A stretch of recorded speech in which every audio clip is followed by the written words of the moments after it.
대해서 좀 같이 생각해 보겠습니다.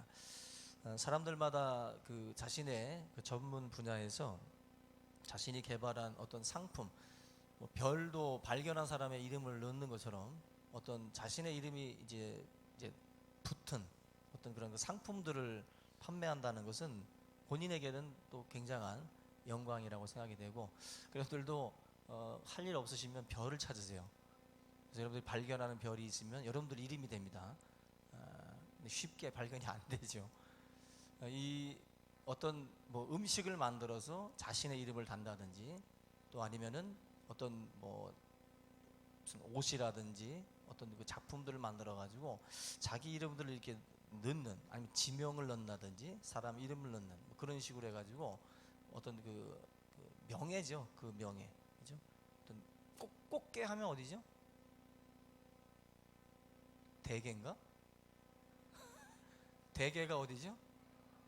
제가 실수했구나. 꽃게는 어디예요? 영덕이에요? 영종도? 연평도? 화를 내. 꽃게, 꽃게 얘기하니까 막 무시네. 물어요? 예. 그 자기의 이름을 이렇게 뭔가 이렇게 그 걸잖아요. 지명을 건다든지 사람 이름을 건다든지 뭐 뭔가를 이렇게 합니다. 그만큼 굉장히 이제 영광스러운 건데, 교회에서도 어떤 그 교회 하면 이제 트레이드 마크가 있어요. 여러분들 한 사람을 딱 지명하면 딱 떠오르는 게 있죠. 그죠? 김광철 그러면 뭐가 떠오르나요? 빵? 빵. 뭐 요리, 막, 그죠? 털, 뭐 이런 거 떠오르죠. 어떤 사람의 이름을 딱 부르면 딱 떠오르는 게 있는 것처럼 어느 지명 하면은 또 뭐 과일이나 또 아까 그 대게처럼 이런 것들이 딱 떠오르고, 그죠? 어떤 사람, 그런 것서 교회 하면은 그 교회가 그 어떤 상징적인 게 있어요. 근데 참 우리 교회는 그게 있나요? 뭐지요?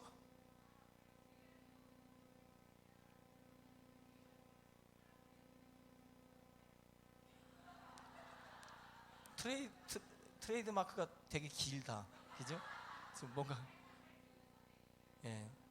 뭔가 이렇게 좀 구차한 변명처럼 들리기도 하고 길게 느껴져요. 그냥 뭔가 이렇게 딱 그 교회 하면은 딱딱 떠오르는 게 있고, 사람이면 딱딱 떠오르는 게 있으면 그 교회는 어떻게 보면은 참 그 성공한 교회라고도 볼 수 있어요.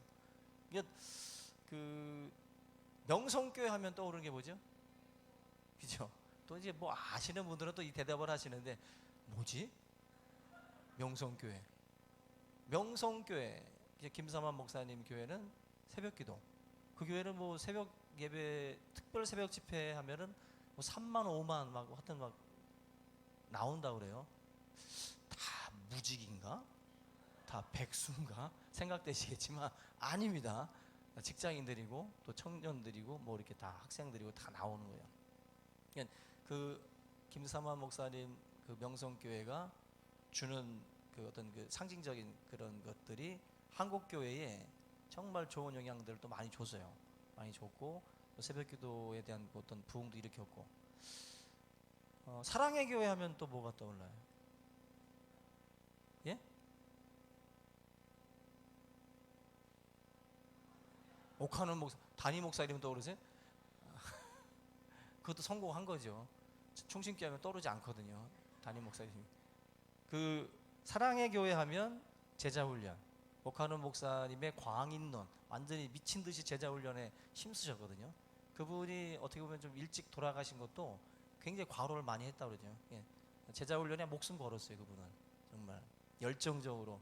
지금 이제 사랑의 교회 옥하는 목사님 떠나시고 난 뒤에는 지금 사랑의 교회가 예전에는 참 한국 교회를 대표하는 상징적인 교회였는데, 요즘에는 아주 대표하는 아주 그냥 눈에 지금 가시가 돼가지고 지금 한국 교회를 먹칠하고 있어요. 지금 사랑의 교회가 옥하는 목사님 떠나시고 난 뒤에는 어찌 보면은 참 그 후임으로 들어온 사람들이 지금 많이 지금 실수를 범하고 있기 때문에 사랑의 교회가 그동안에 쌓던 것들을 많이 무너뜨리고 있습니다. 또 온누리 교회도 뭐 1대1 제자 양육이라든지 또 X29 해가지고 또 세계 선교 뭐 이런 부분에 있어서 또 많은 상징적인 교회입니다. 그래서 이런 교회들은 하나의 어떤 그 이름이 딱딱 붙어요. 그만큼 한국 교회에 큰 영향을 많이 미친 교회들입니다. 그래서 뭐 한편에서는 또 그분들의 이 부분을 또 이제 비판하는 또 이제 이야기들도 있습니다. 그러나 그건 너무 완벽한 걸 요구하기 때문에 그렇죠. 그들이 부족한 것도 다른 쪽에서 또 이제 채워 나가는 거예요. 그래서 하나님이 쓰시는 사람이 다 할 수는 없는 거예요. 그 시대에 누군가를 또 들어가지고 또 이 부분을 또 하나님이 또 일으키셨다가 또 다른 사람 또 들어가지고 또 부족한 부분 또 들어치시고 막 이렇게 막 하나님이 하시는 거거든요. 하여튼 이런 분들의 역사들이 한국 교회를 또 많이 유익되게 했습니다. 전도법 같은 경우 오늘 우리가 살펴보고 있지만은 전도법도 참 재미난 이름들이 많아요. 먼저는 이제 무시무시한 전도법이 있어요. 전도 폭발이라고 저 제임스 케네디 씨가 이제 개발을 했던 전도 폭발 훈련이라는 게 있습니다. 그래서 어떤 분들은 막 무시무시하니까 무슨 놈의 전도법이 전도 폭발이냐 또 전도 폭발 이 훈련은 미국의 어떤 그 상황에 맞게 또 최적화된 전도법이에요. 그래서 이게 한국 교회에서도 지금 많이 쓰이고는 있지만 사실은 이 한국 상황하고 또 맞지 않는 게 많습니다. 그래서 이제 전도폭발 훈련 들어오고 난 뒤에 제가 예를 들면 전도폭발 훈련 경인 지역 강사가 제가 아는 목사님이에요. 그 경인 지역에서 이제 이쪽 지역을 이제 담당을 하는데 그 훈련을 굉장히 잘하시는 분이에요. 근데 교회는 부응이 안 돼요. 이게 뭘까요? 그게 그렇게 이론처럼 딱딱 되지 않습니다. 그냥 하나님께서 또 역사하시는 어떤 그 순간들이 있는 거지 이론을 체계화하고 잘 갖췄다고 되는 게 아니에요. 그래서 어떤 하나의 전도법을 우리가 막 맹신하고 그것이 다라는 식으로 떠들면 안 돼요. 이슬비 전도가 나오면 또 이슬비 전도가 최고라고 말하기도 하고 막 이야기를 하는데 그렇지 않습니다. 여러 가지의 것들이 사실은 종합적으로 다 필요해요. 어떤 사람에게는 그게 필요하고 어떤 사람에게는 막 직접적으로 사형리처럼 복음 제시로 바로 들어가는 경우도 있고 대학생 CCC에서 사형리 전도법으로 또 대학생들을 상대로 해가지고 전도들을 하기도 하고요. 또 김기동 지금 목사님이 됐지만 그 고구마 전도법 아시죠? 그 고구마 전도법 같은 경우도 그 낙심하지 말고 계속 찔러보라는 거죠. 고구마 이건 나 아는 이건 나 알아보듯이 딱 찔러봐가지고 팡 튕기면 생고구마고 나와서 돌아오라는 거죠. 그 다음날 또 가서 또 찔러보고 또 찔러보고 그러다가 푹 들어가는 날이 있다는 거예요. 갑자기 이게 계속 복음을 제시할 때마다 막 반기를 들었던 사람인데 어느 날 이 젓가락에 훅 들어가네. 익었다는 거예요. 고구마 전도법은 낙심하지 말라는 거죠. 낙심하지 말고 한번 찔러보라는 거예요. 무조건 만날 때마다 잘 지내니? 기도하고 있다 하고서 가라는 거예요. 그 다음날 만나서도 잘 지내니? 나 너를 위해서 기도하고 있어. 그리고 가버리고 이런 식으로 자꾸 하다 보면 어느 날인가는 이 말 한마디가 푹 들어간 날이 있어요. 야 나를 위해서 좀 기도 좀 해줘. 갑자기 일어나는 거죠. 이런 식으로 해서 또 고구마 전도법으로 또 많은 사람들을 또 구원하기도 했어요. 또 박병선 또 집사님인가 이분도 또 뭐 진돗개 전도법이라고 있습니다. 진돗개 이건 뭐 한마디로 물면 안 놓는 거죠. 이건 진돗개 전도법. 전도법 이름 보면은 막 무시무시한 이름들이 많아요. 진돗개 또 뭐 이런 뭐 전도 폭발 이런 식으로다가 했는데 다 어떤 그 이름들 이제 붙여가지고 이제 그 나름대로 이제 영혼들을 구원하는 여러 가지 다양한 방법 중에 하나로 지금 쓰임을 받고 있어요. 그래서 어떤 전도법이 최고다라고는 말할 수 없고 다양한 방식으로 여러분들 가운데도 어떤 전도 방식으로인가는 왔어요 지금. 그죠? 해피데이 전도 방법으로 오신 분도 있고 또 누군가는 진돗개처럼 물려가지고 지금 끌려오신 분도 계시고 또 고구마 전도법처럼 또 그런 방법으로 오신 분들도 있고 그러니까 뭔가 또 다른 방식 전도 편지라든지 이런 꾸준한 방식으로 또 오신 분들도 있고 어찌됐든지 간에 다양한 방식을 통해서 채널을 통해서 우리가 오게 되는데 이거는 하나님이 이런 사람들을 부르실 때는 어떤 그 상황이나 그런 시대 이런 어떤 그 배경들이 있어요. 그래서 그 옛날에 예수천국 불신지옥이라는 방법으로 전도들을 많이 하셨잖아요. 이제 최권능 목사님이라는 분들. 근데 요즘에는 예수천당 불신지옥 이런 그 메시지보다는 좀 다듬은 좀 더 좀 뭐랄까 좀 간접적인 요즘에 뭐 광고도 간접 광고 나오듯이 그죠? 요즘에는 광고가 물건은 이렇게 쓰고 이걸 먹으면 어떻게 되고 막 이렇게 설명하는 광고가 아니라 약간 느낌을 전하잖아요. 약간 이미지 광고 같은 거 많이 하잖아요. 그런 것처럼 복음도 지금은 직접 광고보다는 약간 간접적인 방법으로 이렇게 복음들을 전하기도 하고 다양하게 지금 사실은 전도 방식들이 지금 되고 있습니다. 그래서 어느 한편에서는 원색적인 복음으로 전도하고 있고 또 어느 한편에서는 전혀 불신자들이 반감이 안 들게 또 다른 어떤 그 색채를 입혀가지고 또 교회 문턱을 낮춰서 사람들이 교회 안에 들어오는 데 있어서 장애가 없도록 또 이렇게 만들어서 또 전도하기도 하고 참 다양한 채널로 지금 현재는 사람들을 전도하기 위해서 노력을 하고 있습니다. 오늘 우리가 살펴보는 이거는 전통적인 거예요. 이게 전통적인 방법인데 이게 안드레라고 하는 사람의 이름을 따가지고 안드레 전도 방법이라고도 하는데요. 여기 보면은 안드레가 형님이죠. 형님인 이 베드로를 주님께로 인도했던 전도 방법입니다. 원래 세례 요한의 제자예요. 이 안드레는. 근데 세례 요한이 예수님을 보면서 세상 죄를 지고 가는 하나님의 어린 양이다라고 이제 말을 해요. 그러면서 안드레와 하나의 또 제자가 두 제자죠. 이 두 제자가 이제 예수님께 찾아가요. 찾아가서 주님과 함께 있으면서 아마 이 교제를 나눕니다. 그러는 가운데에 안드레가 예수님이 바로 메시아구나. 예수님이 바로 메시아라는 것을 안드레가 깨닫게 됩니다. 그 깨달음을 가지고 이제 전도를 하게 되는 거예요. 오늘 본문을 다시 한번 살펴보시면 40절 말씀에 요한의 말을 듣고 예수를 따르는 두 사람의 제자 중 하나는 시몬 베드로의 형제 안드레라. 그가 먼저 자기 형제 시몬을 찾아 말하되 우리가 메시아를 만났다. 우리가 메시아를 만났다. 지금 안드레가 형 그 베드로 시몬에게 찾아가서 복음을 전할 수 있었던 가장 중요한 이유는 이겁니다. 만난 거예요. 메시아를 만났다는 거예요. 만났다는 거예요. 우리가 동네방네 다니면서 떠드는 사람들 보면은 무슨 약을 썼는데 낫다. 이제 뭔가를 내가 경험했다. 그런 사람들은 다니면서 전해요. 다니면서. 그런데 전혀 경험이 없는 사람들은 전할 수가 없어요. 이게 먼저 첫 번째로 이 본문 말씀이 우리에게 주는 걸 보면 전도라는 것은 만난 사람들이 하는 거예요. 만난 사람들이. 그래서 불특정 다수에게 지금 전도하자고 제가 지금 말씀을 드리고 있지만 실제적으로 전도는 만난 사람이 하는 거예요. 만난 사람이.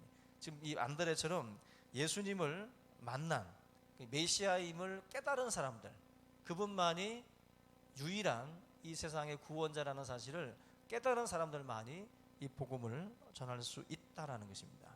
그래서 오늘 지금 이 41절에 나와 있는 우리가 메시아를 만났다. 여러분들도 이 만남이 있기를 주님의 이름으로 축원합니다. 우리가 많은 만남들을 또 갖고 있지만 가장 중요한 만남이에요. 저도 내 인생에 예수님을 만났다라는 게 얼마나 감사한 일인지 몰라요. 한동안은 이렇게 전도를 받았을 때 이렇게 거부도 하고 거절도 했지만 전도를 통해서 내가 예수님을 만나게 됐다라는 게 생각할수록 신기하고 생각할수록 감사한 일입니다. 근데 그 속에서 만남을 통해서 교제를 나누고 또 하나님의 말씀 속에서 은혜를 받으면서 예수가 메시아고 내 죄를 해결할 유일한 구원자구나. 이걸 정확하게 우리가 알게 되면 가만히 있을 수 없는 거예요. 만난 사람들은 전하게 돼 있다. 만난 사람. 그래서 베드로에게 이 깨달음을 지금 전하러 가고 있다. 똑같은 예가 하나 있는데 수가성 여인이에요. 수가성 여인이 우물가에 뭐 하러 왔냐면은 물 기르러 왔거든요. 근데 그 우물가에서 예수님 만납니다. 그리고 예수님과 교제하면서 메시아임을 깨닫게 돼요. 그때 이 여인이 한 일이 있죠. 물을 떠러 왔던 물동이를 집어던져요. 자기가 왜 왔는지도 모르는 거지. 그냥 물동이를 기르러 왔다가 물동이를 던져버리고 마을로 내려가요. 마을로 내려가서 예수 그리스도가 메시아임을 증거합니다. 똑같아요. 안드레랑 수가성 여인이랑 똑같은 증상이에요. 똑같은 증상. 그래서 예수 그리스도를 만난 사람들의 특징은 전한다는 겁니다. 정 목사가 막 엉덩이 차서 내보낸다고 나가는 게 아니라 만난 사람들은 이게 입이 근지러워서 못 있어요. 입이 근지러워서. 제가 지금은 안 나오시는데 하여튼 우리 교회에 한번 오셨던 분이 있어요. 근데 오셨던 분이 있는데 보통 사람은 이렇게 거리가 있거든요. 사람과 사람의 거리가 있잖아요. 그죠? 친근감에 따라서 거리가 달라지잖아요. 그죠? 이 사람하고 이만큼 떨어져서 얘기하고 싶고, 그죠? 어떤 사람하고는 이렇게 마주하고 대해도 어색하지 않은 사람이 있고, 제가 우리 넷째 딸하고는 이러고 있어도 괜찮아요. 여기로. 근데 어떤 사람은 이만큼 떨어져야 되죠. 이렇게.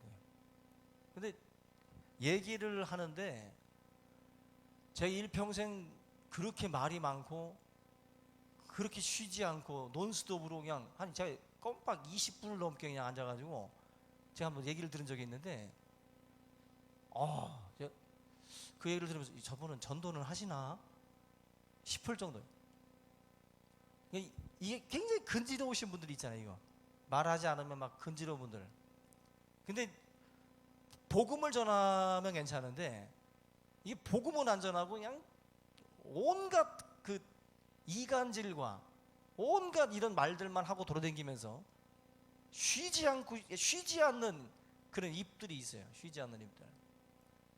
사실 우리의 입이 뭘로 다 근지러워야 돼요? 풍문을 듣고서 막 그냥 풍문을 전하려고 막 수요일이 기다려지고 금요일이 기다려지는 분들 있죠. 막 풍문 그거 퍼뜨리려고 허망한 풍설을 막 전하려고 하는 자들. 그래서 막 손꼽아 기다리는 거죠. 그 잘못된 거죠. 여러분들 우리가 입이 막 근지러우려면 이 지금 베드로나 수가성 여인처럼 복음을 전하려고 근지러워야 돼요. 막 하나님 말씀 전하지 않고는 내가 견딜 수 없다 그러잖아요. 이 복음을 전하지 않으려고 해도 감당할 수가 없는 거예요. 감당할 수가 없는 거예요. 이 속에서 막 하나님하고 방망이로 막 치시는 것 같아가지고 감당을 못하는 거예요. 그래서 결국 전해야 되는 거죠. 결국 전해야 되는 거예요. 우리가 그런 안드레라든지 또 이제 수가성 여인과 같은 어떤 그런 것들이에요. 그래서 전도자는 첫 번째로는 필요 조건이 전도자가 되려면 예수님을 만나야 돼요. 그래서 사실 그냥 무조건 주일 전도대를 지금 무조건 다 내보내잖아요. 다 내보내는데 어떤 분들은 그냥 억지로 나갑니다. 지금 막 하기 싫은데 나가고, 또 어떤 분들은 기쁨으로 나가고. 만나야 됩니다. 자기가 만나야 이 복음을 정말 기쁨으로 자신 있게 전할 수가 있어요. 자신 있게. 예수 만나서 우리 집 회복됐다. 예수 만나서 내 인생 바뀌었다. 이거 확신해야 돼요. 그걸 자신해야 담대하게 전할 수 있는데 긴가민가한 거죠. 자신도 긴가민가하고 예수님이 십자가에 죽었었대. 그런 식으로 확신이 없는 게 자기도. 그리고 우리의 죄를 죽었다고 하더라. 이런 식으로다가 뭔가 전할 때에도 자신감 없는 거죠. 내 죄를 위해서 죽었다는 말이 나오지 않죠. 내 죄를 위해서. 그런 어떤 예수를 만나지 못한 그 상황에서는 사실 복음의 메시지가 강할 수가 없어요. 강할 수가. 그래서 사실은 여러분들 제가 지금 드리는 말씀을 잘 들으셔야 돼요. 본인이 지금 교회를 다닌다고 구원받는 게 아니죠. 여러분들 주여 주여 하는 자마다 천국에 들어갈 수 없다 그랬어요. 천국에 들어가는 게 아니에요. 절대로 주여 주여 한다고, 그리고 아멘 한다고 천국에 들어가는 게 아니라고. 우리가 실제적으로 예수님을 만나고 불법 행하지 아니하고 우리가 주님의 길로 행할 때 우리가 구원을 받는 거거든요. 근데 우리가 이런 부분들을 먼저 우리 자신 스스로가 날마다 점검하셔야 돼요. 그래서 교회 안에서 먼저 제가 그랬죠. 먼저 웃는 자가 되시면 안 돼요. 먼저 우는 자가 돼야 돼요. 하나님 앞에 먼저 자신이 죄인임을 깨닫고 울어야 된다고. 울고 난 뒤에 웃으셔야 돼. 교회 안에서 자신이 죄인임을 깨닫지 못하고 신앙생활을 그냥 남 따라서 그냥 오면서 그냥 히히덕거리고 지내는 게 신앙생활인 줄 알고 그렇게 지내는 분들이 있거든요. 그 신앙생활은 아닙니다. 먼저는 예수님이 가장 먼저 했던 메시지가 회개하라는 거였어요. 회개하라. 천국이 가까이 왔다. 이 말은 모든 사람들이 먼저 하나님 앞에 엎드려야 된다고. 회개의 경험이 먼저 있어야 돼요. 그래서 주님 만나는 것이 그게 먼저 만남을 통해서 터지는 게 회개라고. 주님 만나면 터지는 게 회개예요. 만나면. 그래서 명심할 것은 본인이 만약에 그런 어떤 그 경험이나 그런 확신이 없으면 계속 이 부분 놓고 심각하게 계속 고민하고 하나님 앞에 기도하셔야 돼요. 그걸 하지 않고 그냥 덤덤하게 신앙생활 그냥 왔다 갔다 이렇게 하시면 안 된다는 거예요. 항상 하나님 나도 주님 만나기를 원합니다. 그래서 사생 결단하는 마음으로 주님 앞에 막 엎드리셔야 돼요. 기도의 시간을 가지셔야 된다고. 그래서 주님 만나는 경험을 해야 돼요. 그래, 회개가 있어야 된다고. 회개가. 그래야 안드레와 같은 참된 전도가 여러분들의 삶을 통해서 이루어질 수가 있습니다. 그래서 오늘 여러분들이 예수 그리스도가 참된 메시아임을 다시 한번 발견하는 그런 시간이 꼭 될 수 있기를 주의 이름으로 부탁을 드립니다. 안드레가 전도할 때 보면 가장 먼저 찾아간 곳이 어디예요? 주님 만나고 난 뒤에 가장 먼저 찾아간 곳이, 오늘 본문 다시 보시면 그 41절에 그가 먼저라는 말이 나와요. 그가 먼저. 그가 가장 먼저 찾아간 곳은 이 베드로에게 찾아갑니다. 우리가 가장 먼저 부모님들도 그렇고 형제들도 가장 맛있는 거 먹을 때 떠오르는 게 누구예요? 가장 먼저 좋은 것 먹을 때, 좋은 것 보고 있을 때, 누리고 있을 때 가장 먼저 떠오르는 것은 가족입니다. 그죠? 부모님들이나 또 자녀, 시집가고 나서는 부모님보다는 자녀겠죠. 자녀들이 막 떠오르고 막 그러죠. 가장 좋은 것은 먼저 떠오르는 게 지근거리에 있는 지인들이에요. 다. 그 사람들에게는 이걸 꼭 주고 싶은 마음들이 생긴다고. 베드로라든지 지금 이 안드레가 베드로를 떠올리는 것은 자기가 좋은 것을 지금 누리고 있다라고 하는 확신이에요. 자기가 지금 너무나도 값진 것을 발견했기 때문에 먼저 달려가는 거예요. 먼저. 그래서 전도라는 것은 사실 가까운 사람에게로 먼저 가게 돼 있어요. 가까운 사람에게로 내가 주님을 만나고 나면 가장 먼저 부모님이 안타깝고 가장 먼저 자녀가 안타깝고 그렇게 되는 거죠. 이게 정상이거든요. 지금 먼저는 자기 가족들에게 여러분들이 전화해야 되겠죠. 제가 그 관계 전도에 대해서 말씀을 드렸던 것처럼 전도의 거의 대부분은 관계 전도입니다. 지인들 사이에서 복음을 전함으로 해가지고 다들 교회 안으로 들어오신 예지, 전혀 밑도 끝도 없이 그 길 사거리에서 전도했는데 탁 된 사람들은 신천지가 가까워요. 신천지는 일부러 전도하는 지역으로 왔다 갔다 안 되잖아요. 걸려 들어가려고 이렇게. 거의 그런 경우는 되게 희박합니다. 저도 경험해 보지만 힘들어요. 그런 생각해보세요. 전혀 알지도 못하는 사람인데, 전혀 알지도 못하는 사람이 나에게 뭔가를 얘기하면서 내 인생을 한마디로 이제 바꾸라고 지금 얘기를 하는데 그 들어가겠어요? 안 들어가죠. 근데 왜 나가서 주일날 전도합니까? 훈련이에요. 다른 사람들에게, 지인에게 전하기 위해서라도 먼저 모르는 사람들에게부터라도 먼저 전하시는 거예요. 이 훈련이에요. 여기는 주일 전도대는 거의 훈련에 가까운 거예요. 실제적으로 여러분들이 평일날 관계 전도로 들어가셔야 돼요. 아는 분들한테, 나를 아는 사람들에게 가서 전하셔야 돼요. 그래서 이 안드레가 바로 자기의 형에게 가서 전하는 것처럼 저와 여러분들도 먼저는 지인들을 향해서 이 복음의 나팔들을 불어야 할 줄로 믿습니다. 지인은 전도하기가 쉬울 수도 있고 전도하기가 어려울 수도 있어요. 두 가지가 다 정답이에요. 가까운 사이일수록 쉽기도 하고 어려워요. 쉽다는 것은 가깝기 때문에 접근하기가 용이하다는 정도지, 가깝다고 해도 어려운 이유는 이 지인들은 나를 너무 잘 알거든요. 나의 허물을 잘 알고. 그러다 보니까 제가 그 어렸을 때 같이 우리 야구하면서 컸던 아이 얘기를 지난주에 해드렸나? 했죠. 근데 그 어렸을 때 같이 야구를 하고 같이 성장을 하다 보니까 얼마 전에 만났는데 제가 전도를 하니까 아유 저는 형이 목사라서 안 가 그러더라고요. 형이 목사가 됐다는 게 나는 안 믿어져 하면서 나는 형이 설교하는 이상 난 안 가 그러더라고요. 그래서 아 그래? 근데 걔가 또 야구를 되게 못했거든 저보다. 근데 이놈이 야구 무슨 사회인 야구 무슨 뭐 감독 비슷하게도 하고 두 개의 팀에서 뛰고 있대요. 그래서 막 자기 야구 자랑을 하는 거에서 내가 난 안 믿어. 너가 야구를 잘한다는 건 난 믿을 수가 없어. 내 어렸을 때 너는 항상 내 밑이었어.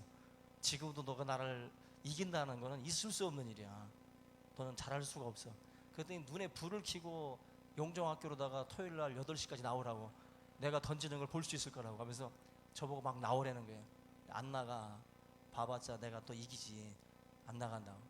그놈은 형이 목사이기 때문에 난 안 가. 나는 너가 야구 잘하는 걸 난 못 믿겠어.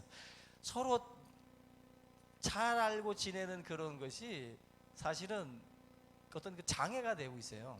장애가 돼가지고 뭔가 그 안 받아들이는 거죠. 마치 예수님 오늘 아침에 말씀을 드렸던 것처럼 가까운 사이는 너무 어떤 그 흉금 없이 지냈던 세월들이 있다 보니까 그런 허물들 이런 것들을 알고 있다 보니까 어렵다는 거예요. 제가 그렇다고 크게 뭐 벗어나는 일을 하면서 사는 인생은 아닙니다. 근데 그것이 벽이 돼요. 여러분들도 가까운 사이일수록 쉬울 것 같은데 또 안 돼요. 가까울수록 여러분들에 대한 그 예수님도 그 오늘 본문에서도 고향에서 존중받는 게 참 어렵다 그랬거든요. 근데 여러분들도 가까운 사람한테 존중받는 게 쉽지 않아요. 예수님도 고향에서는 배척받았어요. 여러분들도 존중받는다는 것 자체가 어렵기 때문에 지인들한테 전도하는 게 마치 쉽고 금방 될 것 같은데 오히려 그게 또 어렵기도 합니다. 어렵기도 해요. 그래서 그 굉장히 가까운 사이일수록 더 힘들 수 있어요. 어느 정도의 그 관계면은 좀 괜찮을 수 있는데 너무 흉공 없이 지낸 세월들이 많은 분들은 조금 어려울 수 있습니다. 그렇지만 지금 안드레가 그래도 형에게 먼저 달려가서 복음을 전한 것을 우리가 기억하셔야 돼요. 그래서 귀한 것이기 때문에 먼저는 그래도 여러분들이 자꾸 전해야 됩니다. 그래서 좀 어렵더라도 먼저는 가족들 중심으로 먼저 전하시고 또 가까운 친구들 사이에서도 여러분들이 전하셔야 됩니다. 그래서 이런 장벽들이 좀 있지만 여러분들이 계속된 어떤 증거와 또 삶의 그런 그 모범들 뭐 이런 걸 통해 가지고 여러분들이 어떤 이런 복음의 어떤 이 장벽들을 하나하나 허물어 나갈 수 있기를 주의 이름으로 부탁을 드립니다. 오늘 이 안드레 전도에서 마지막으로 보면은 안드레가 찾아가잖아요.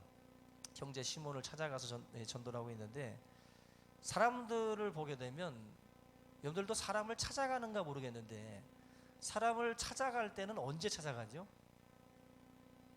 사람들마다 유형이 있어요. 사람들을 찾아가는 사람들 보면은 자기가 뭔가 필요할 때만 사람을 찾아가는 사람들이 있습니다. 그리고 대부분은 사람을 찾지 않고 자기에게 뭔가가 필요할 때 그때만 사람을 찾아가는 거예요. 근데 지금 이 복음이라는 것은 뭐냐면은 우리가 좋은 것을 주기 위해서 찾아가는 거예요. 근데 인생들 가운데도 그런 분들이 많잖아요. 뭐 좋은 거 있으면 막 누구 가서 주고 싶고 막 찾아가서 막 주는 분들이 있거든요. 인생 자체가 다른 거예요. 찾아가는 자체가. 이 복음 전도한다라는 것이 뭐냐면은 이 사람이 필요로 하는 게 있고요. 이 사람이 필요로 하는 게 있고 이 사람에게 필요한 게 있어요. 두 가지를 구분하셔야 돼요. 이 사람이 현재 필요로 하는 것들이 있고 이 사람에게 꼭 필요한 게 있다고. 그러면은 안드레 전도법이라는 게 뭐냐면은 이 사람에게 꼭 필요한 걸 전하는 게 안드레 전도예요. 그래서 찾아가는 거예요. 이 사람에게 꼭 필요하다. 너의 인생에 꼭 필요하다고 그래가지고 가지고 가는 거예요. 지금 우리가. 그러면 이 사람이 필요로 하는 건 뭐냐? 지금 만약에 이 사람이 병들어 있다, 그래서 뭐 병원에 입원해 있다, 그러면은 우리가 찾아가서 위로해 주는 거죠. 이 사람이 필요로 하는 거죠. 지금도 뭐 가난해서 어려움 속에 있다, 물질이 좀 필요하겠죠. 그걸 도와주는 거죠. 두 가지를 잘 구분하셔야 돼요. 그래서 이 사람이 필요로 하는 것을 우리들이 채워줌으로 해서 뭘 주고자 하는 거냐면은 꼭 필요한 걸 주기 위해서 필요로 하는 것을 우리가 주는 거예요. 그래서 전도라는 것은 두 가지가 같이 가셔야 돼요. 이 사람이 나에게 원하는 게 뭘까? 이 사람 입장에서 볼 때에 정말 이 사람이 요구하고 있는 게 뭘까? 간절한 게 뭘까? 그걸 우리가 캐치해내야 돼요. 그래서 적재적소에 성도들이 가서 위로가 되고 힘이 되고 뭔가 그들에게 의지할 어떤 그런 것들을 대주셔야 된다고. 그 필요를 채워주면서 이 인생에게 정말 당신에게 꼭 필요한 게 이거다라고 우리가 그때 이제 이걸 전해줄 수가 있는 거예요. 근데 이 부분을 만약에 우리가 공급해주지 않고 채워주지 않는 상태에서 이걸 이야기한들, 이 꼭 필요하다고 이야기한들 받아줄 수가 없어요, 이 사람들이. 그래서 전도는 절대로 이 진리 하나만 가지고는 안 됩니다. 우리가 손과 발로 섬겨야 돼요.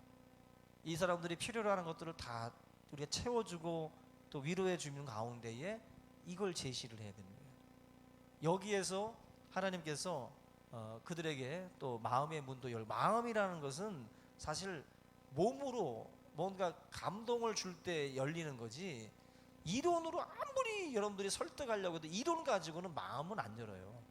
마음은. 그래서 반드시 사랑과 섬김으로 이런 그 필요들을 채워가시길 바랍니다. 그럴 때에 꼭 필요한 복음을 우리가 전할 수 있게 될 줄로 믿습니다.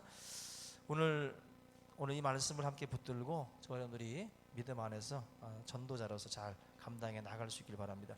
우리 한